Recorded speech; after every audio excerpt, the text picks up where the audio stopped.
right, it's a lovely good evening and welcome to Ubuntu channel. Now, in case you are just tuning in for the very first time, this is debate time on Ubuntu channel. I am your host, Lance Sani Banda, taking you through the 55 minutes that we have right here on the program. As you know, every Tuesday at 21, we get to bring to you this exciting program so that we give chance to different people from different sectors of life to get and participate on different things and different issues that affect different Zambians in different aspects. And to help me discuss this evening's motion, let me get to introduce to you our panel, which consists of barely young people or the youths, because we are looking at a topic that borders on the young people. I have with me in the studios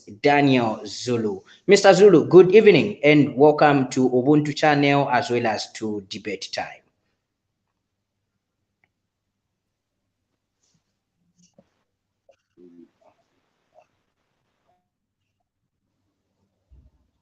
You have muted yourself.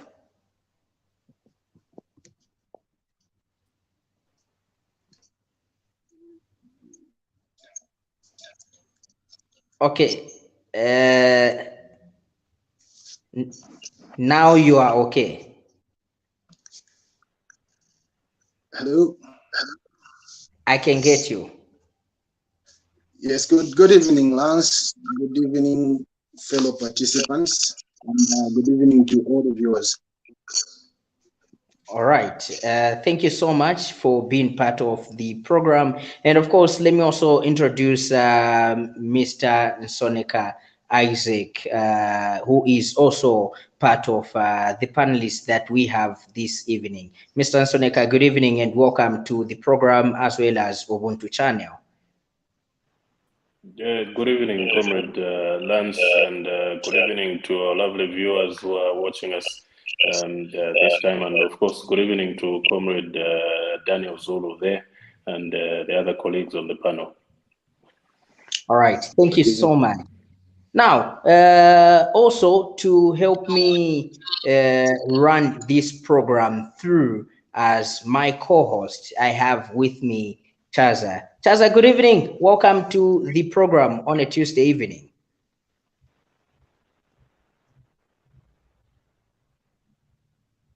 All right, Chaza seemed to be having some internet challenges there, but let me get to welcome the only female guest that we have, which for this evening, I would call the Iron Lady on the program, a woman among men.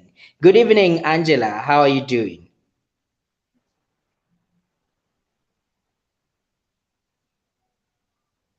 All right, Angellah too seems to be having some internet challenges, but hopefully we'll be able to get her back as quickly as possible and just get to try to see how she can get engaged on the topic of discussion.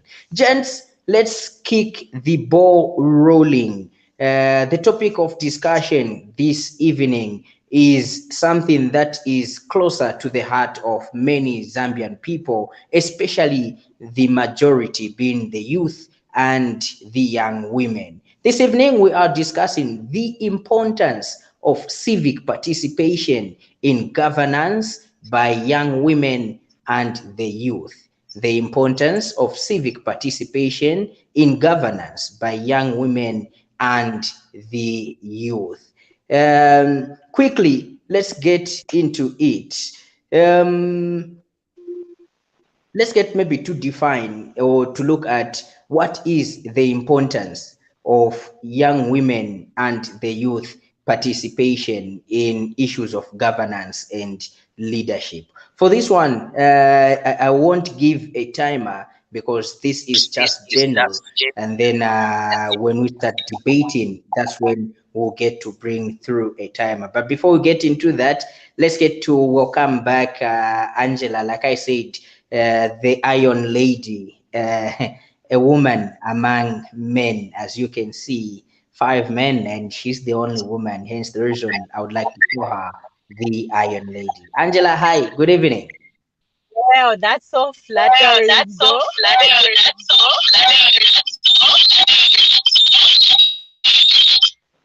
I think I'm logged in twice, so probably maybe one of my.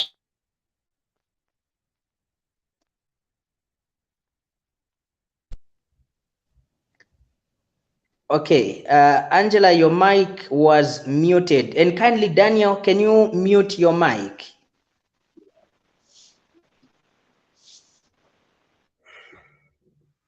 Yes, Angellah, you Okay, can go ahead. I was actually thinking that probably maybe I'm logged in twice. That's why it was giving me that feedback.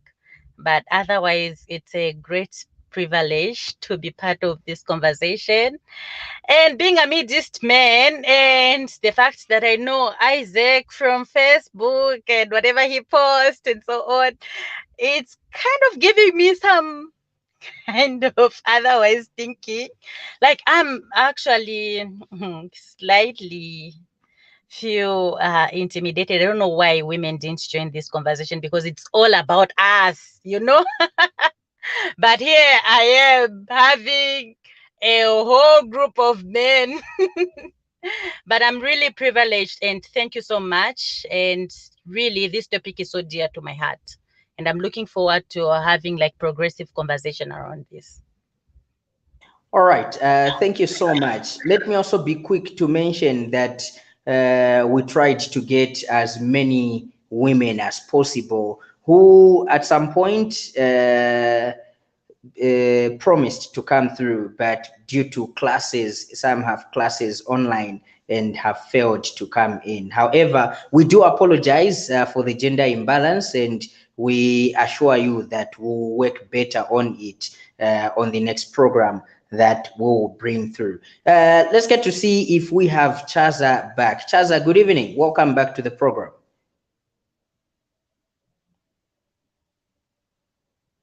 All right, Chaza still has internet issues. Let me start with you, Comrade Nsoneka. Generally, let's take a look at just the general view. In your own understanding, what do you think is the importance of civic participation in governance by young women and the youth?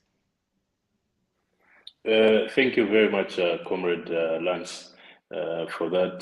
To start with, I think to kick the ball rolling, let me just express my sincere gratitude, for having accorded me this opportunity to appear on this very, very important program with a very, very rich and, of course, important topic equally, which has to do with my personal well-being as a young Zambian from Katuba and as a youth who thinks I have, 2 or 3 cents to be able to offer to the leadership of communities and, of course, this country at whatever level. So I think to simply answer that question or to simply delve into the topic of discussion, it would be very, very unrealistic to say that it is not important that young people get to participate in issues, in matters, in all matters of governance and, of course, politics and civic leadership. I think that generally the key word here is governance, because however you look at it, it still gets back to governance. Civic leadership, there's no civic leadership without governance involved in it. So I think that it is very important that young people begin to take up these roles and begin to participate fully in all issues of governance. There's been a strange, that's gone on for so long, where we think all matters of governance and politics should be left to our grandfathers and our forefathers. I appeared on another TV station, I think a few months ago, where I made it called otherwise, because I was very blunt and open in that comment of mine. When I openly said that the politics of this country need to now begin to accept young people. We need to begin to be given the opportunity to take up these roles that govern this country. So at the end of the day, like I'm saying, it is very important that young people get to participate in issues of governance. We are the ones that they call leaders of tomorrow or leaders of the future.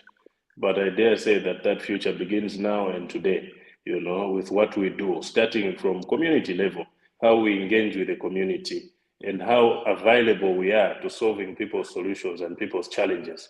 I think that's what defines each and every one of us as leaders, you know. And this, one of the many important, you know, connotations that are attached to this topic of debate today is that to be able to debate this topic, you don't necessarily need to have political ambitions. You know, you just need to be a Zambian youth and look at yourself, look around you and see what you are doing to better your community, and by your community, your country in turn. So at the end of the day, it is about time that young people are given an opportunity to be able to participate in governance. If they won't give us an opportunity to be able to participate in governance, because you see what has been the trend in Zambia and around Africa, or just say generally in the entire world, is that when it's time for young people to participate in governance, someone should be able to give us the keys to that participation, you know. And I think that we've asked for so many times, we've been begging to be able to be allowed to sit at the big leagues, you know, at the table with the big wigs, and it has not happened. You know, I think we need to begin to take steps towards taking this opportunity, towards taking leadership, you know, not by by physical force, but I believe we are intellectual enough to be able to make our arguments and be listened to, you know, and be relevant. I think it all begins with relevance. To start with, as young people, we need to ensure that we are relevant as we embark on these journeys of saving this country. Because trust me, the generation that is ours is the one that should really be concerned about this country. Nsoneka, you really have a lot to to preempt, and you even haven't gotten into the debate already. It sounds like you are getting into the 8 minutes that we are supposed to give you. Let's just get a general overview of what you have on the topic of discussion. Mr. Zulu, let me get to you. Okay, thank you very much.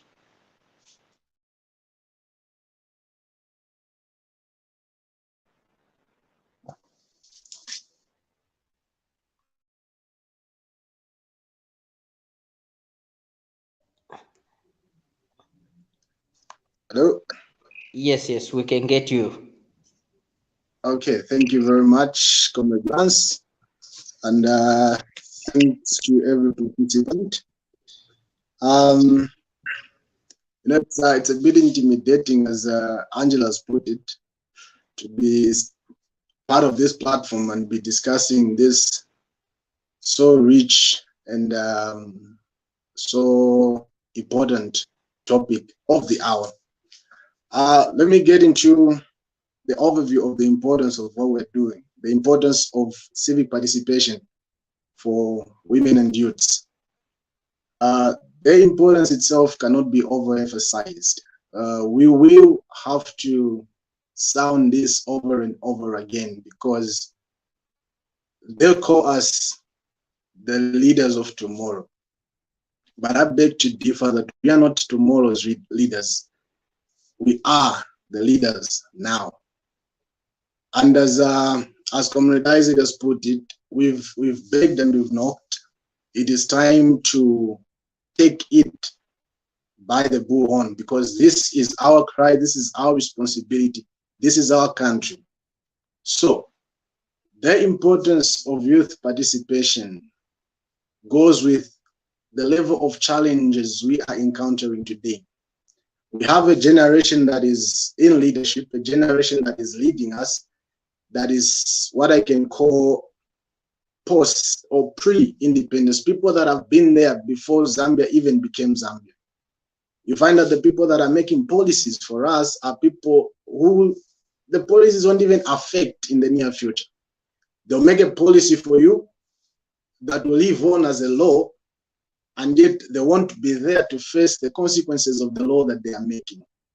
So it is time that youths begin to engage themselves, begin to engraft themselves in this idea of participating in governance, being responsible for our own lives. We've given responsibility to others. We've given responsibility to people that are not even in our age class. And obviously, you wouldn't expect someone that is not in your age class to make rules that are going to benefit your age class.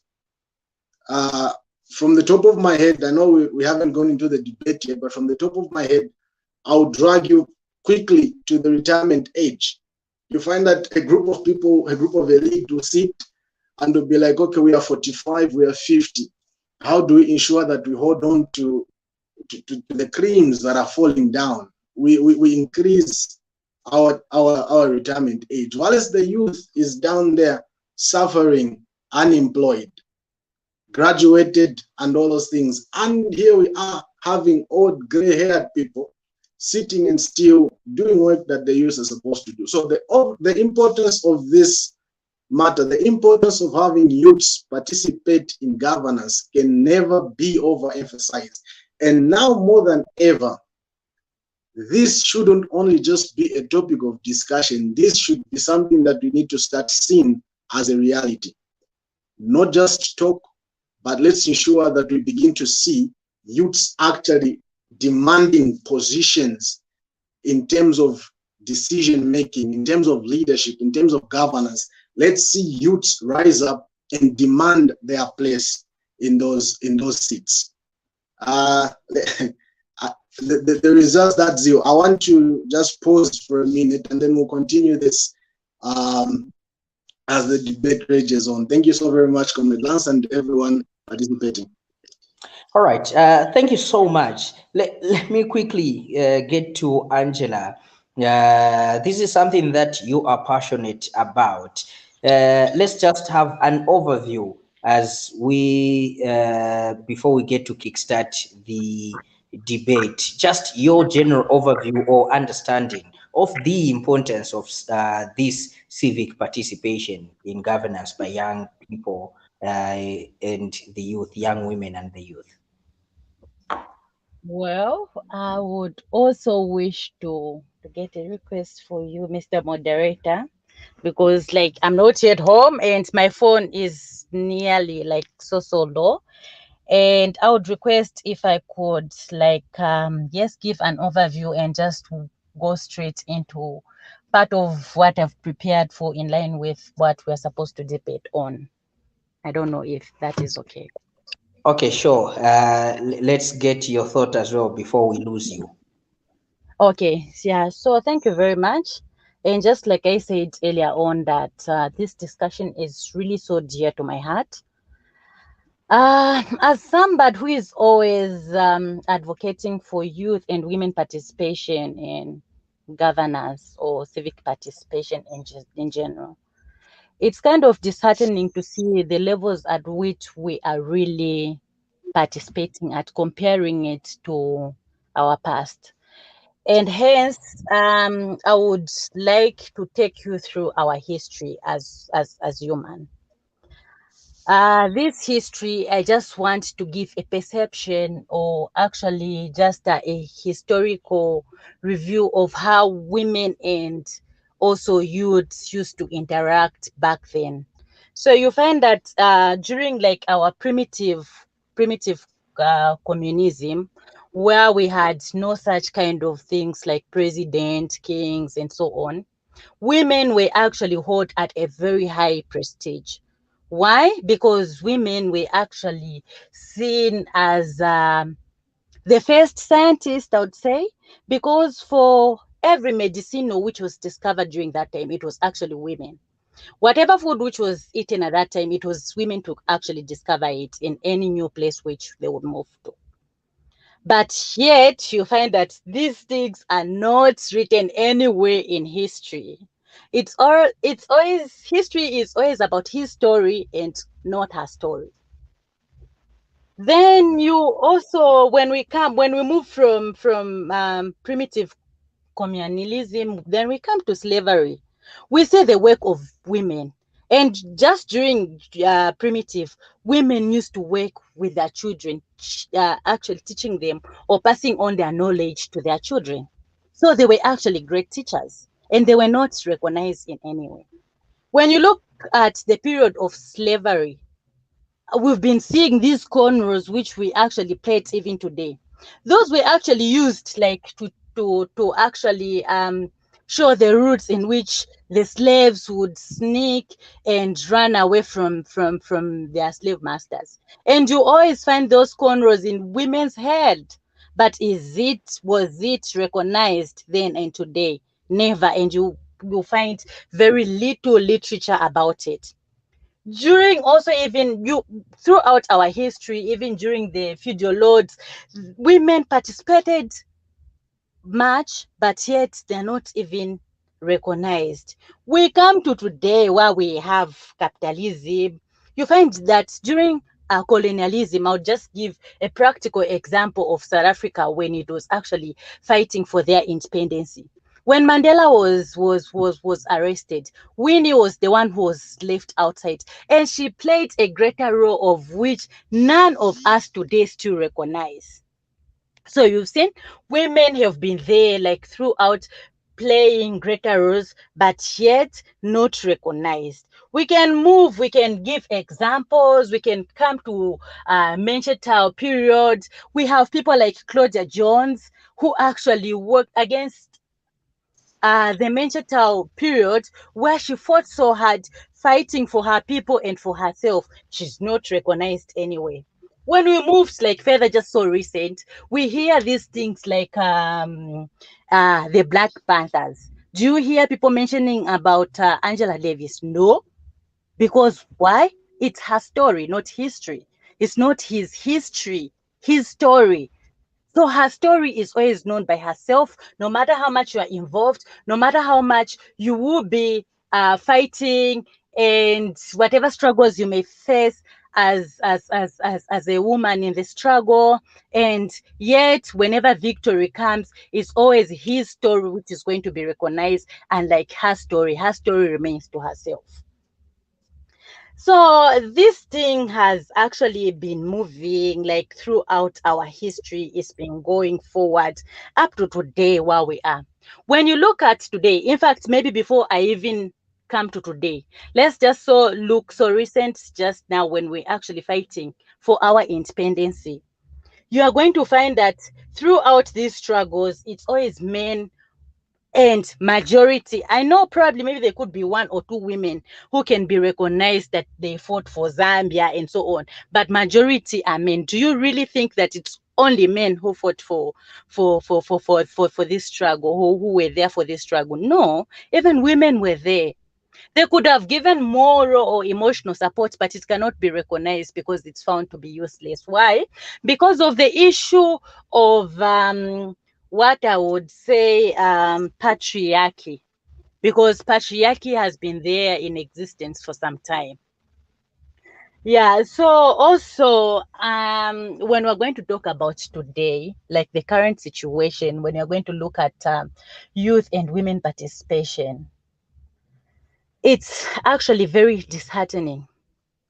When we come to youth, you find that during the times of Kaunda, almost everyone who's in parliament at that time was actually a youth. But how about today? Where did we go wrong? You see, we tend to ask. And what was so displeasing for us not to get back to our history, because they say that history keeps on repeating itself. So why have we stopped choosing youths to lead us today? And like then, well, we are still going to find out, because I'm equally still researching up to now. I'm failing to understand the situation. But women over the history, they've really been underrated and so on. You see, like for me, who's from Western Province and as Losis, our first king was actually a woman, Mbuyo. But since then, she was the only first. And there's never, from the time when patriarchy took place, no one has bothered even just trying to find out what was so worse about Mbuyo Amwambwa compared to all the men who've been ruling. We are not interested. Why? Because it's a woman. And that's the mindset which patriarchy has given us as people, not to consider women. Then, as years went by, we are now still in capitalism, which we are trying to fight here and there because of certain agendas which we feel they're actually oppressing women and youths. So you see, capitalism actually thrives in competition. It really thrives in competition. It has made us see our fellow women as a competition.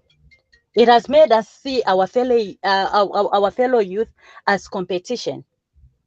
And this is where you would hear women say that no, as women do not support each other. There's this so called pull her down and so on. No, it's the system itself. Capitalism system, that's how it's meant to be.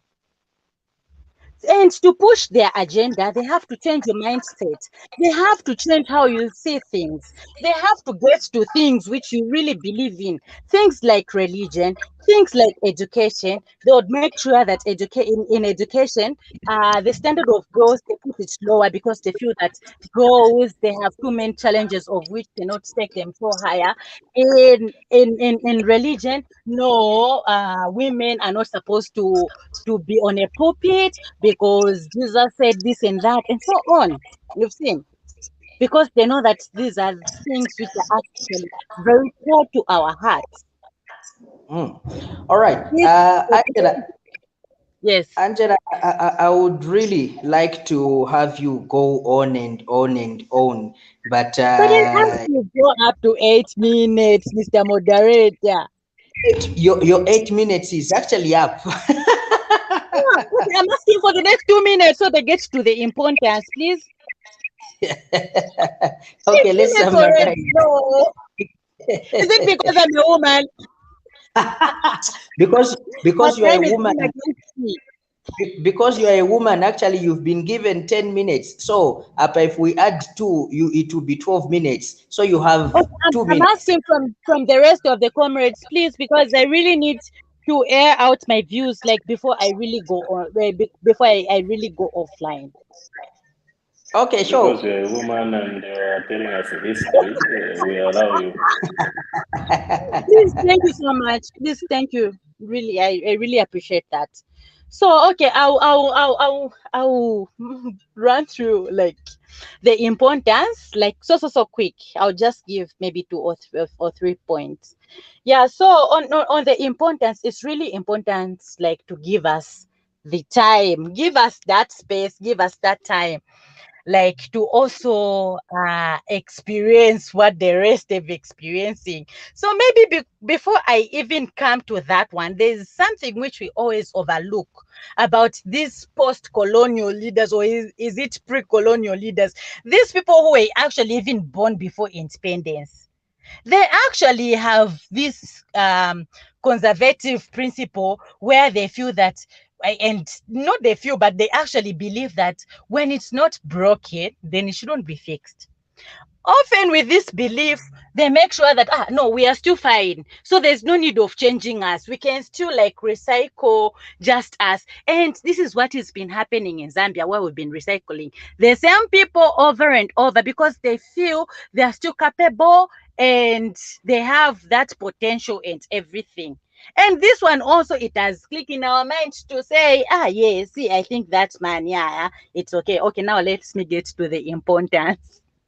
So you find that importance of actually engaging as women and youths is number one, as youths, we have fresh brains, very innovative, and you know what we can bring on the table when it comes to leadership. It can be very extraordinary, and we can actually change this Zambia from what it is today to a better Zambia. The France which we've been admiring, the whatever country which we've been admiring, can actually do extremely better than us. As women, just as I gave examples of that primitive colonialism, you're able to see that women are very creative.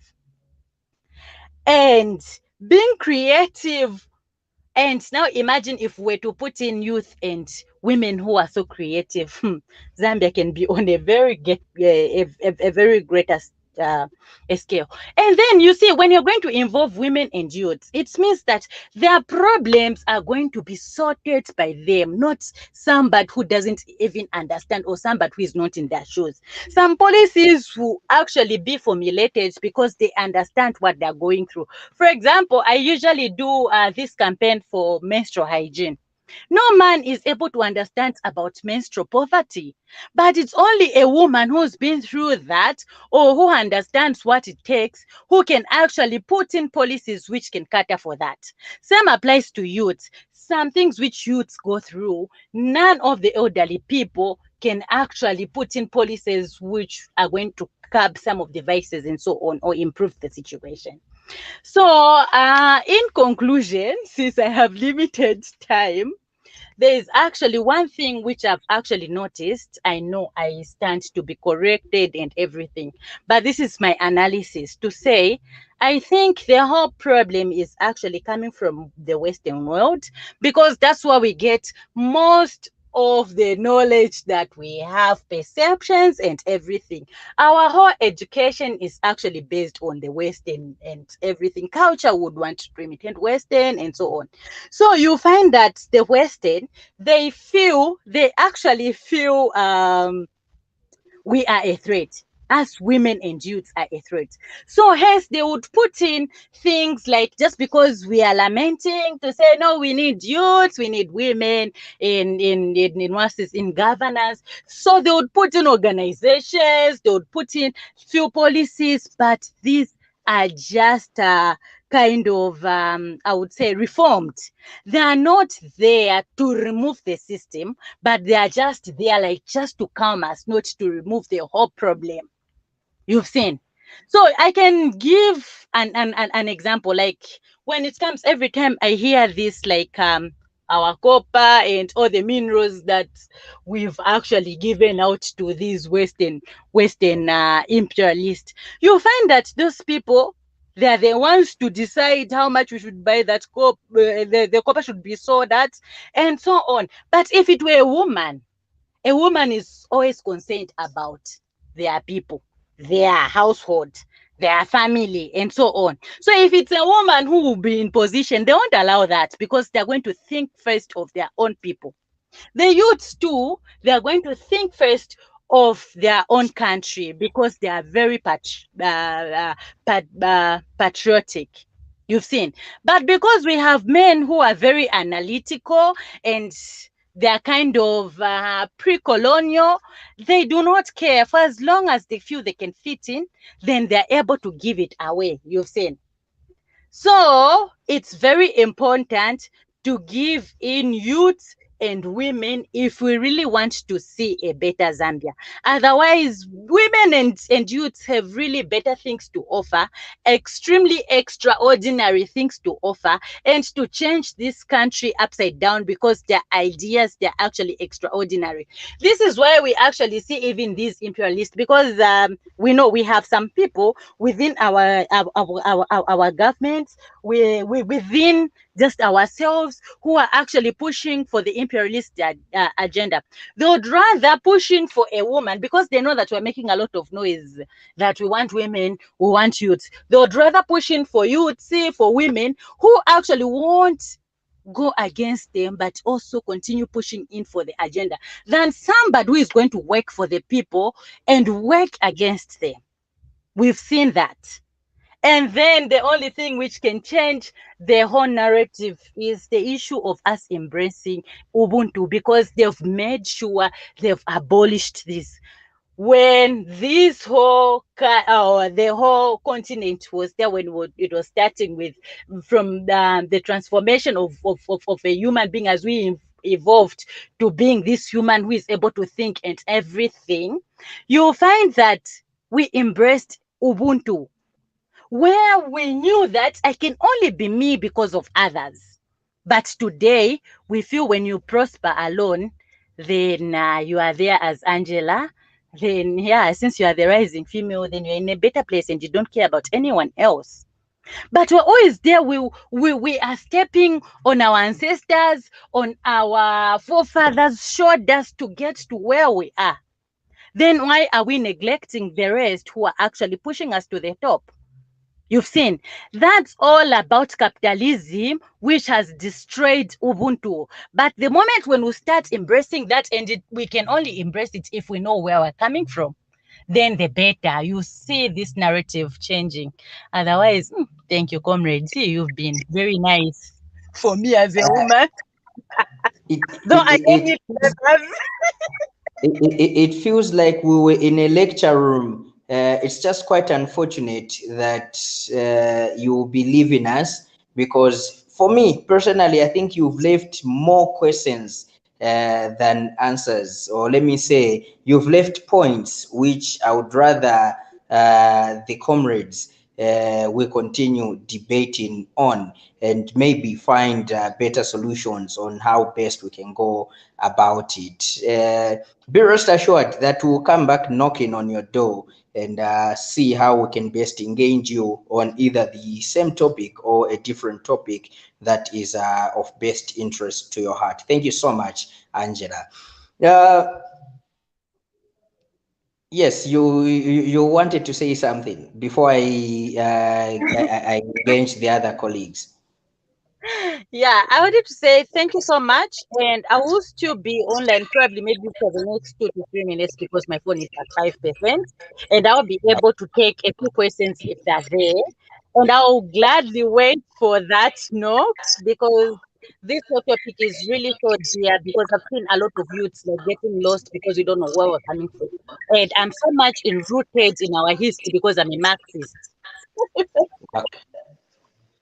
All right, thank you so much. Now, quickly, colleagues, let me get to come to you. Let me start with you, Daniel.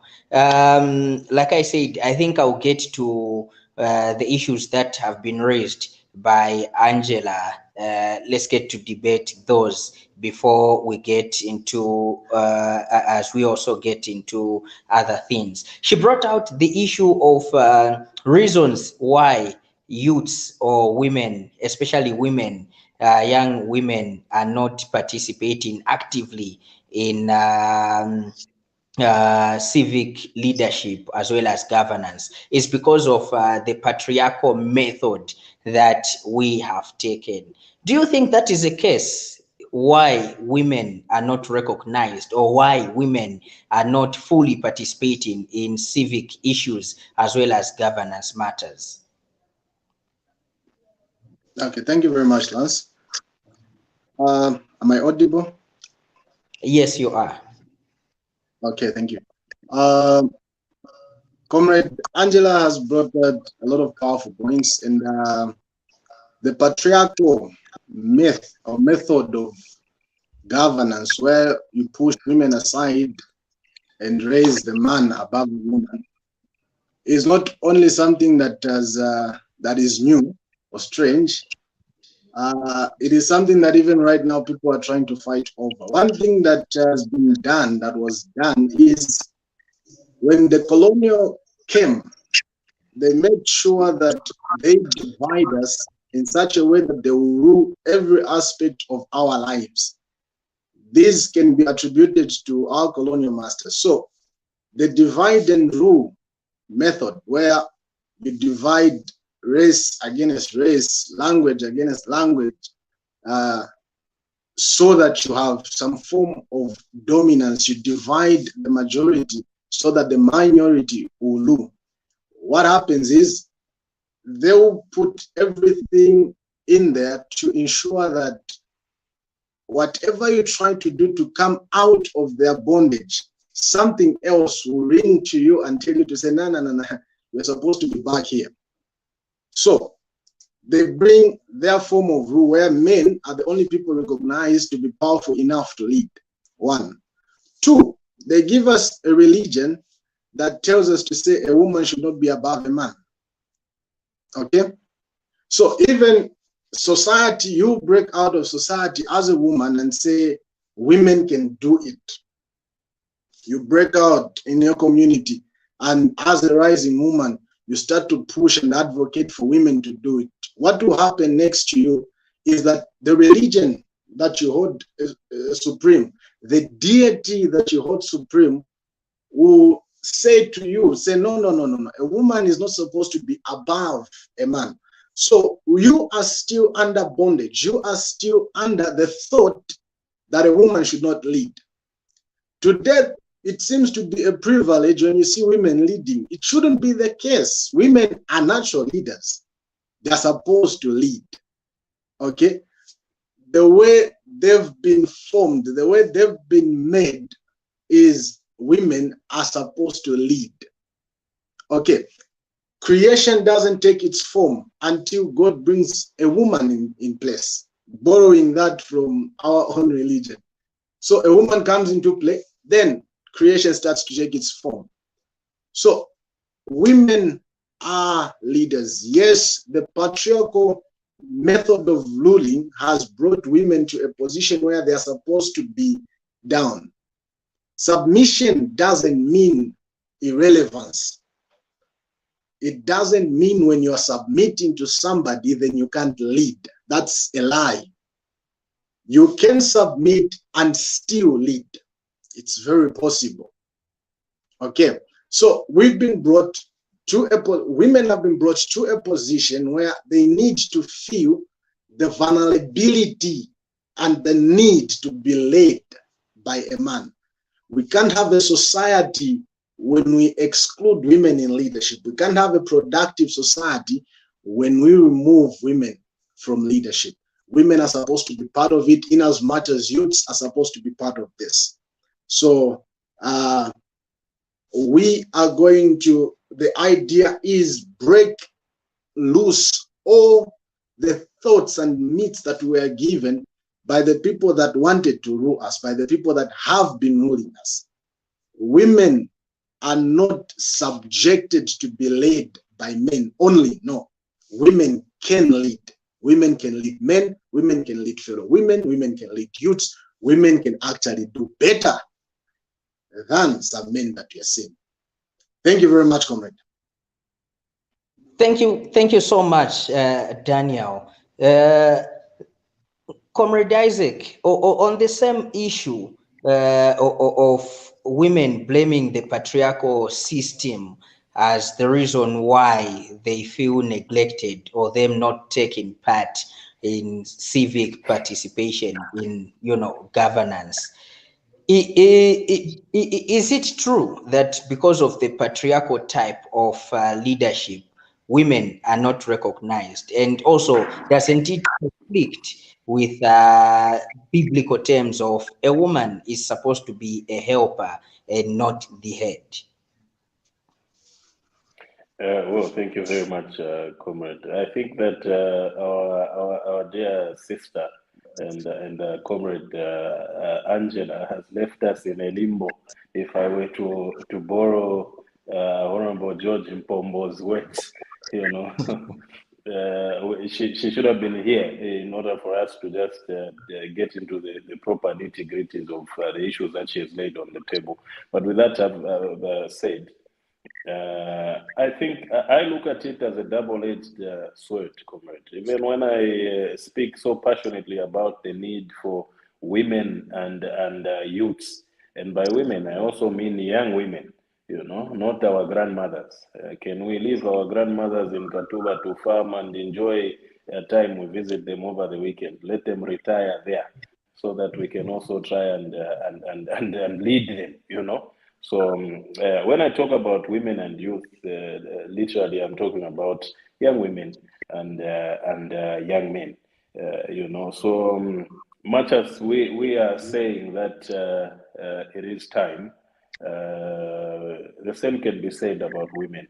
There's been this growing trend that seems to suggest that women have been shelved to merely staying home and cooking for us, ensuring that we look nice, our t-shirts, our clothes that we wear when we come to appear to these programs are very well ironed so that we can look like very wise people even when we don't churn out as much knowledge, in these programs. So at the end of the day, I think that it is also a matter of substance.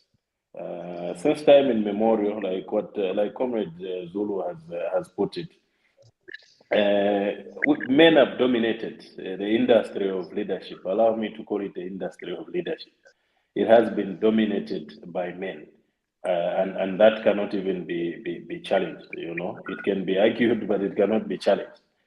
Men have dominated the leadership systems, and I think that at one point or the other, we need to begin to look at issues of equality also in matters of leadership. It may not be 100% gender equality that we are talking about or that we are to attain, but can we give women the respect that they deserve in issues of leadership? But even that respect, comrade, even just generally the topic of respect, if you ask somebody how respect is attained or is acquired, they don't sell respect in any shop. You can go to all the shops you want to go.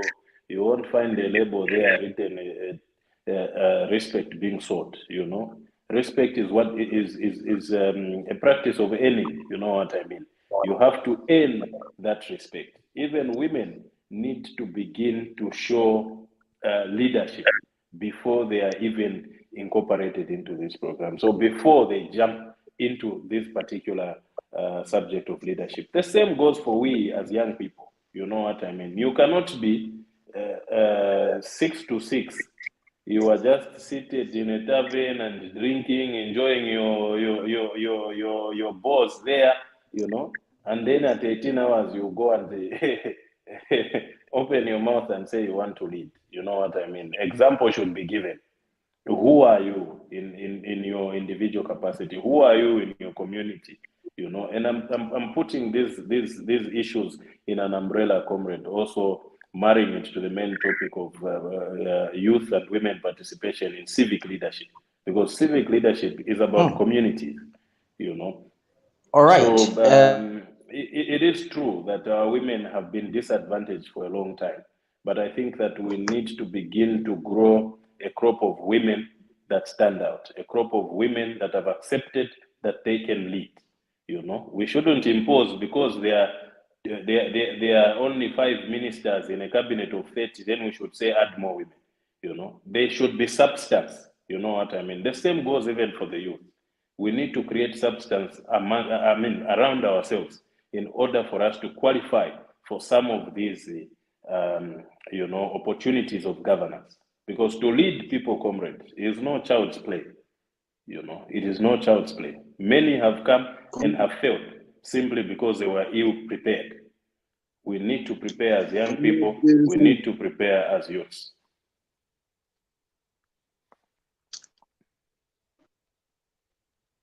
Hello. Yes, Comrade Zulu. Yes. So sorry to cut you short. Let me just come in with a concern.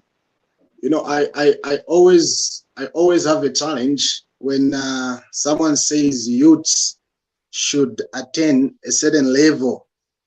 You earn a certain level of respect from the community in order to be given a chance at. The challenge I have with that is we seem to not have a problem with misbehaving elders. We have elders that misbehave.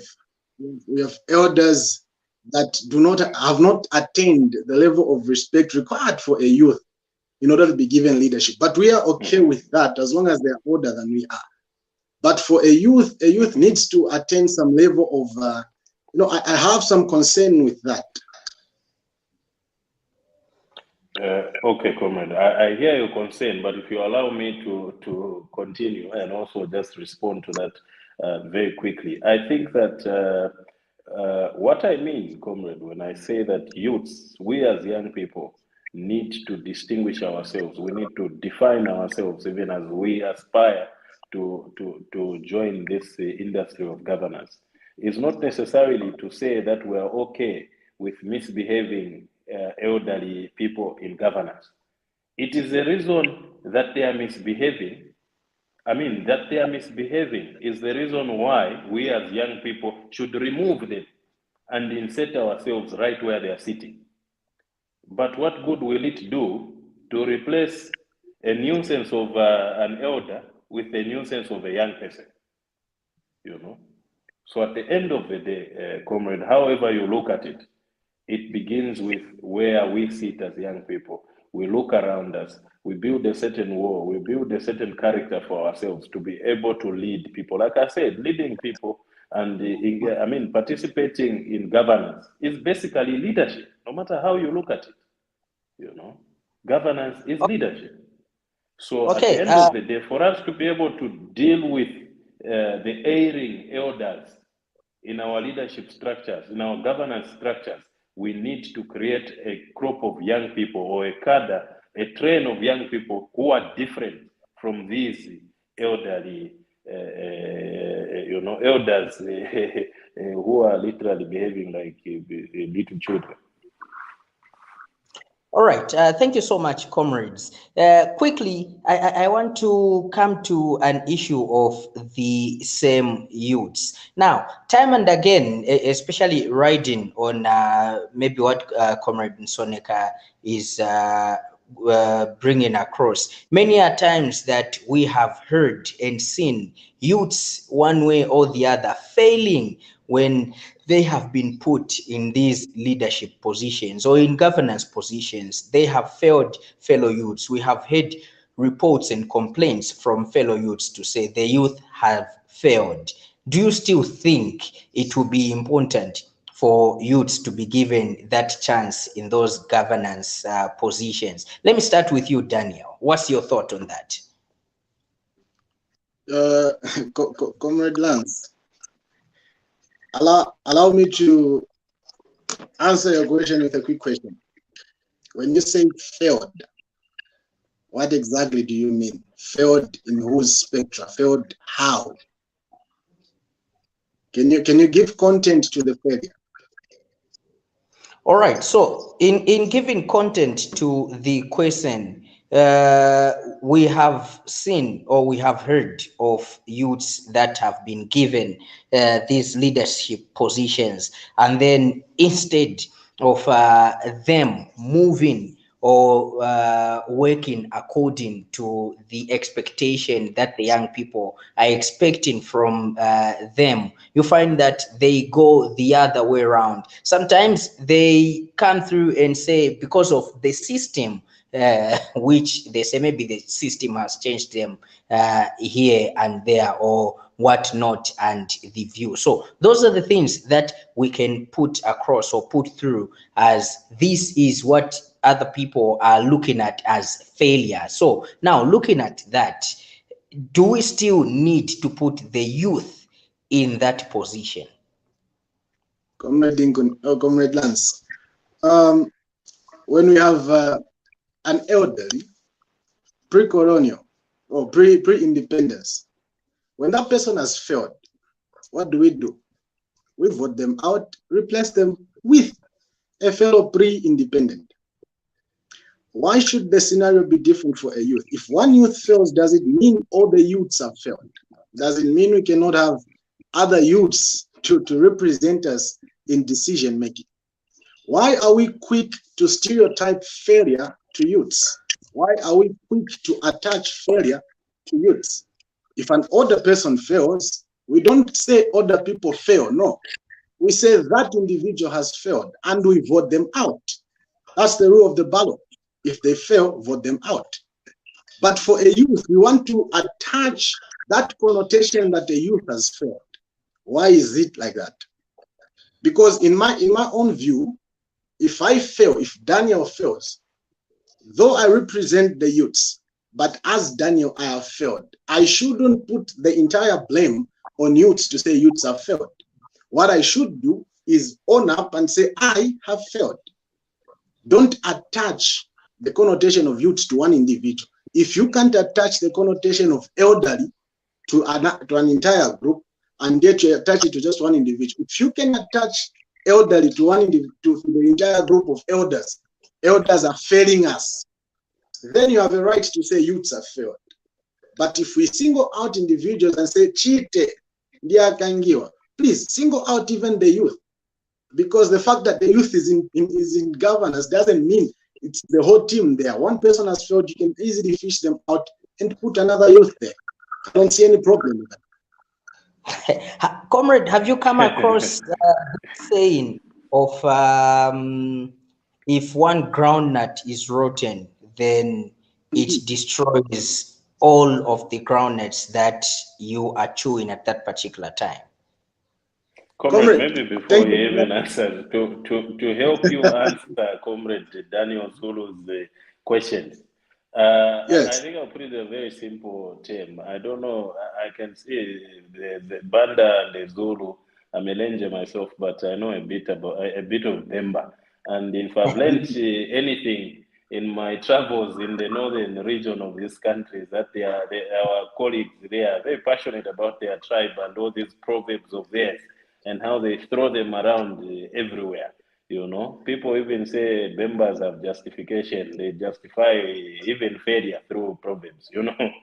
Bembas say something that I find very, very attached to what Comrade Zulu has brought about. You know, Bembas say, Mpianango, Apiana Namabala, you know, loosely translated as he who inherits a kingsman's widow, a dead kingsman's widow, inherits all the baggage that widow carries along, children involved, and every other issue, and every other, you know, attachments that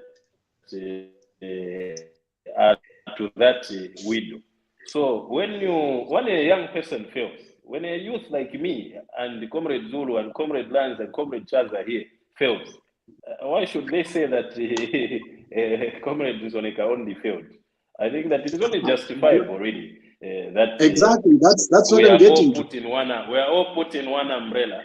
I also go back to what I said earlier, that it is the reason why we want to remove these old men who are failing us on a daily basis. Forget about the narrative, comrade, when people say that the youth have failed and the elders have failed, because it doesn't even sound nice to say that wajawakuru wakangiwa, you know. It sounds easier to say that young people have failed. No, that's on a lighter note. But what I'm saying is failure. Is that whether youth or whether failure is failure. Whether yes, my argument is this. You are youth or you are an elderly person. When you fail, you fail. And if he who has failed is from the youth crop, we should be called out as youths. Let's not beat about the bush. No, listen, I'm not against calling us out as youths. But here's the thing. When a youth fails, you call it out as youths. Okay, and you vow to say we'll never put a youth there again. Why is it not the same with these elders? When an elder fails, why don't we say we'll never put an elder there? Why should they have some form of partiality? Why should there be some form of partiality there? You see, comrade, like I was saying, the problem is with us young people, because when these elders have failed, they have also, the same way you've asked that who rates this failure of young people? You know what I mean? By whose measure are you scored failure? The same question can be asked in reverse, that by whose measure are the elderly people called failures? Those who have failed. You know what I mean? Okay. Since we are talking about equality now, by whose failure, by whose measure is the failure of those old people called out? You know what I mean? Okay, so let's hold your fire, gents. Hold your fire, gents. Let's get to welcome my co-host, Chaza, though coming in a bit late due to unforeseen circumstances. Chaza, good evening and welcome. Good evening, Lance, and I'm so glad that you know, I've been able to join you here.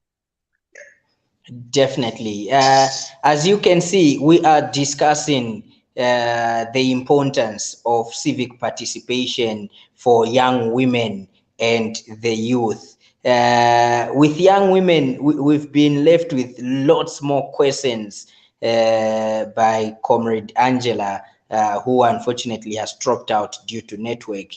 And can't really exhaust that part, but heading into the youth, and so far we have Comrade Isaac as well as Comrade Daniel now discussing the youth. I don't know if you have anything that you would like the two to get to respond to.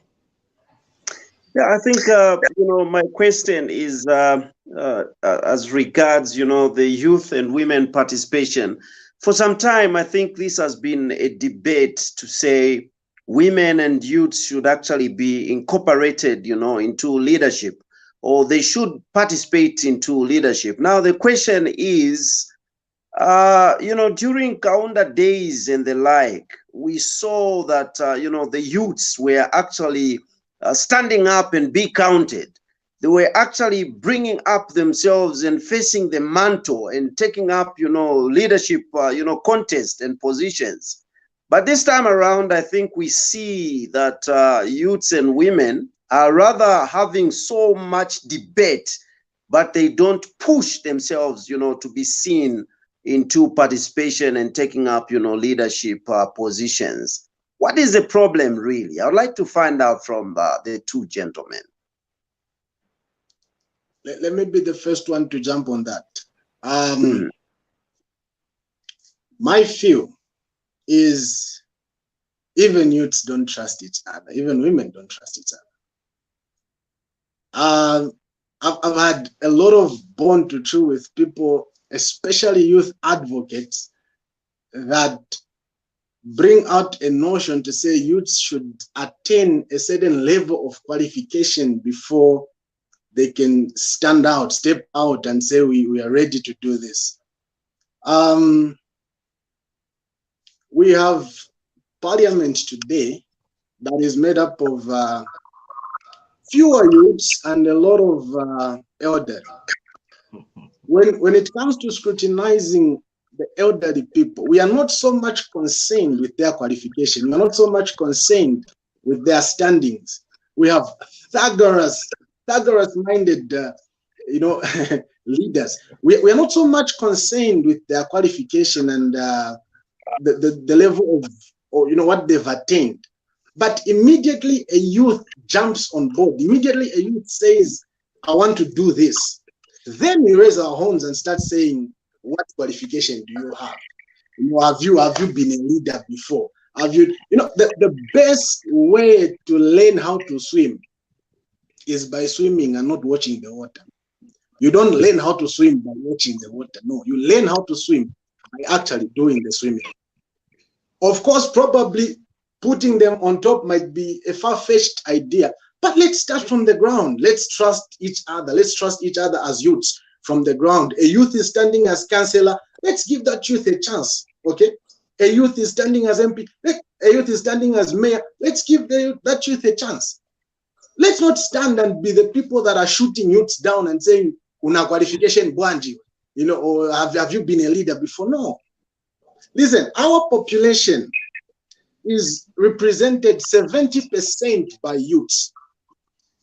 To tell you, if we held elections today and we said youths should vote for their fellow youth, we could have youths in all the branches of government, in all this 156 constituencies, in even the president. We could have youths all over there. Why? Because the majority of our population is represented by youths. But the problem we have is we, the youths, don't trust our fellow youths enough, and we expect other people to trust us with responsibility. So the only challenge is youths will be there to stand and say, I want to do this, but our fellow youths will be the one shooting us down and say, no, you are not a leader enough, you don't have qualification enough, so just take your seat there. Youths would rather give an older person a job than their fellow youth. That's my thought. All right, thank you so much. Let's get to listen to the view, from Nsoneka. Yes, Comrade Chaza, and thank you very much for that very, very important question, which sounds almost if we were to take a vote here, I would say that it is leaning more towards what I've been saying than it is leaning in Comrade Zulu's direction. Yeah, not that that's a bad thing.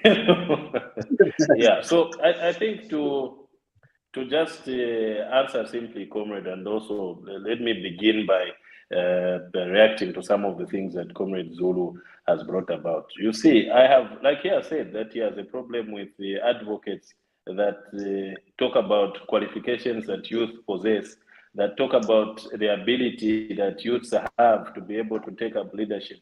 Like I said earlier, personally, I think that leading people and participating effectively in governance, substantively and effectively in governance, you must be able to have some level of substance. And this level of substance, you acquire it personally. You don't need, and also, like he has a problem with advocates who take that route. I also have a problem with advocates who drive the narrative of saying that youths should be given. Given by who? Given by who? Because even those that are there today, but comrade, you are the one that is telling us to say they should attend. They were never exactly. Do you know what I'm saying? Yes, what I mean? That they should attain a certain level of advancement. Yes, to be able actually to putting take up under a litmus test. You're actually putting youths under a litmus test in order for them to be to qualify to get those jobs. You are literally giving them that. No. I think you are misunderstanding my point. My point simply, let me talk about my point with this question to you. What will it profit a nation and its people if anyone who has no ambitions to lead? Mind you, this governance that we're talking about is not everyone who wants to be in governance. Some people are okay with being led, even by mediocre people. They are okay as long as I'm not the one leading. Any person can lead me. Okay? So that is what I mean when I say we as youths should grow certain images, should grow certain character that leans towards governance and leadership. Because governance, like I said, is basically leadership. It's basically leadership. If I want to be a taxi driver today, tomorrow you wake up, you come to my house and say, no, Comrade Nsoneka, we understand that you look very well driving this Vitz, but we want you to go and manage Zanaco Bank. What logic is that? And I have no ambitions to manage Zanaco Bank. I have no aspirations to work in a bank. You know what I mean? So we as young people should grow a character of ourselves. We should grow a character that leans towards leadership. I'll give you a fine example of some of the young people that we have in parliament today. The parliament that you had gave an example. You have people like Honorable Emmanuel J. Banda, of Petauke Central. You have people like Honorable Munir Zulu of Chasefu. You have the Francis Kapiangas of Umpika. Sit down with them. Ask them today when they started working with people in the community. They will tell you.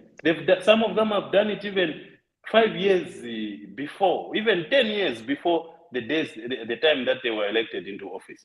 They built that image of themselves. They went in and said, we can work together from an early stage. You know what I mean? Because what you are saying is like saying, Ponce Apaniligone Chape, 2026, Pamene Africa, Nanyamuka in January, I say, I want to be an MP. People will think you've gone mad. You know what I mean? So, just yeah.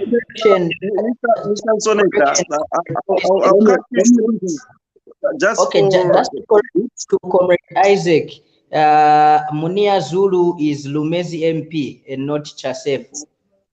Yes. Exactly. Sorry about that, Lumezi.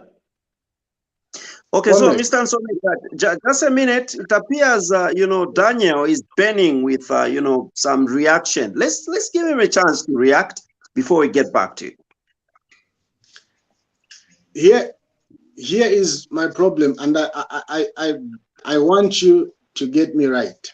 Okay, if we were to put two people here, an elderly person and a youth, and we cast a vote right now, youths present in the room, all of us present in the room, I can tell you prophetically that the elder will win those votes to be leader, without us questioning their caliber, without us questioning their ability to lead, without us raising those flags that we are raising with the youths.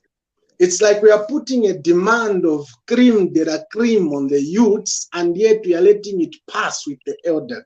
That's the problem that I have. I don't have a problem with training up a youth to lead.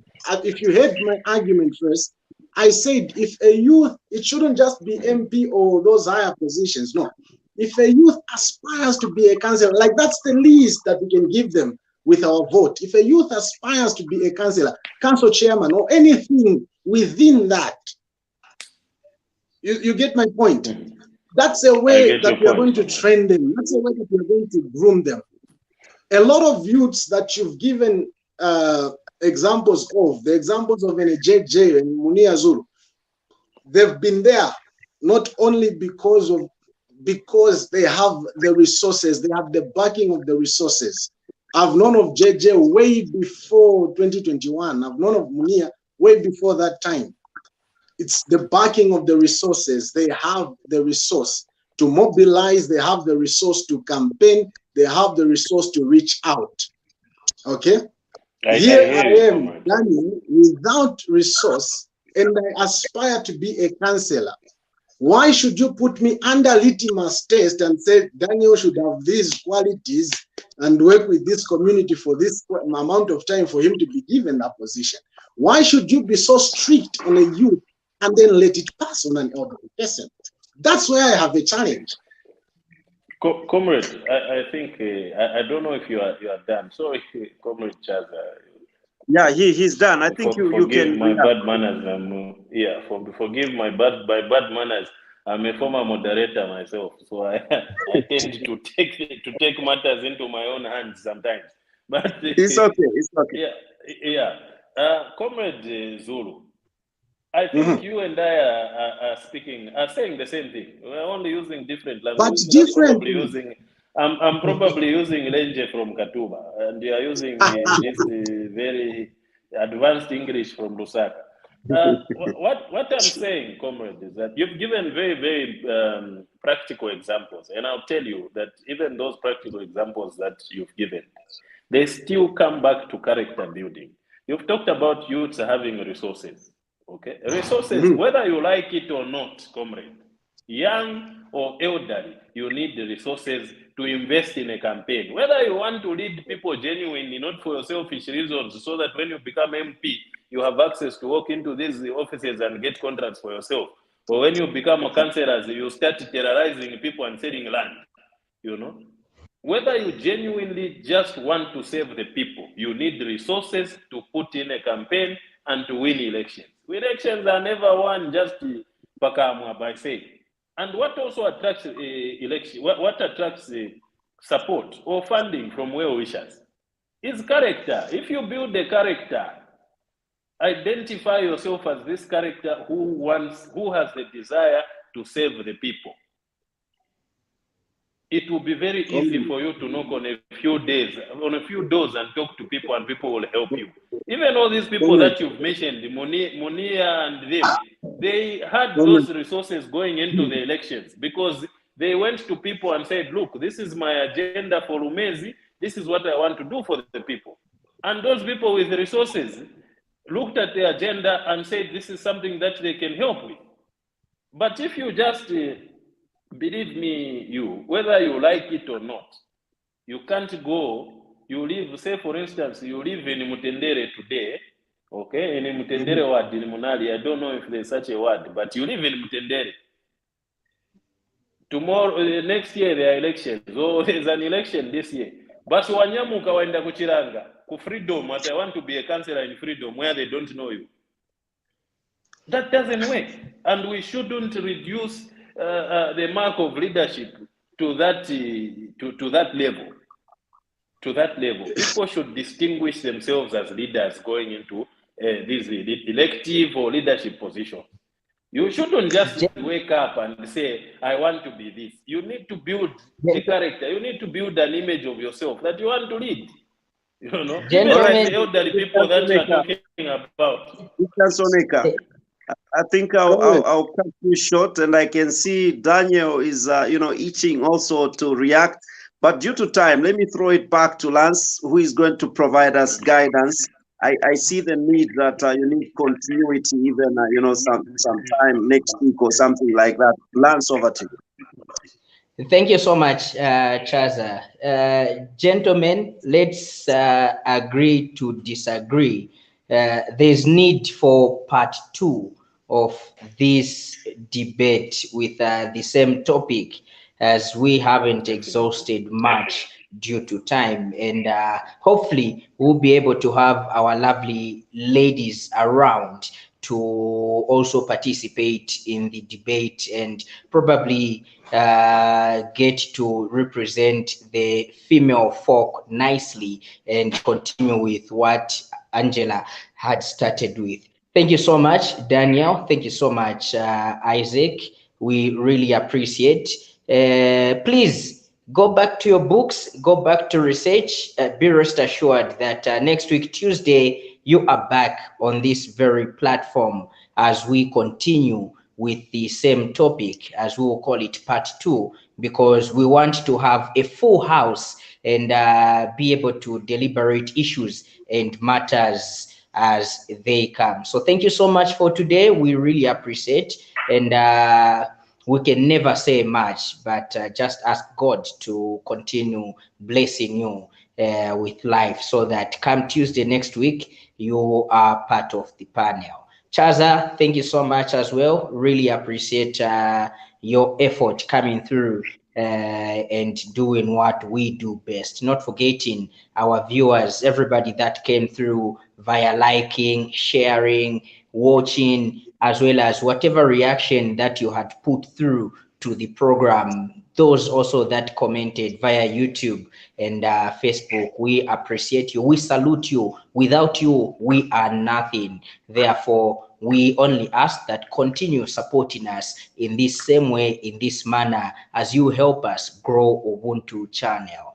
From me and everybody else, together with the entire production crew, I'm talking about the IT producers and script writers, we appreciate you. Thank you so much. And from us and everybody else, we say good evening, stay blessed, as well as Rhoda. Good to know that you are in the studio. Definitely part 2 is coming through. Please stay geared, as you also need to be part of the panel. Thank you to all. Good night and have a blessed evening. Thank you very much, and good night.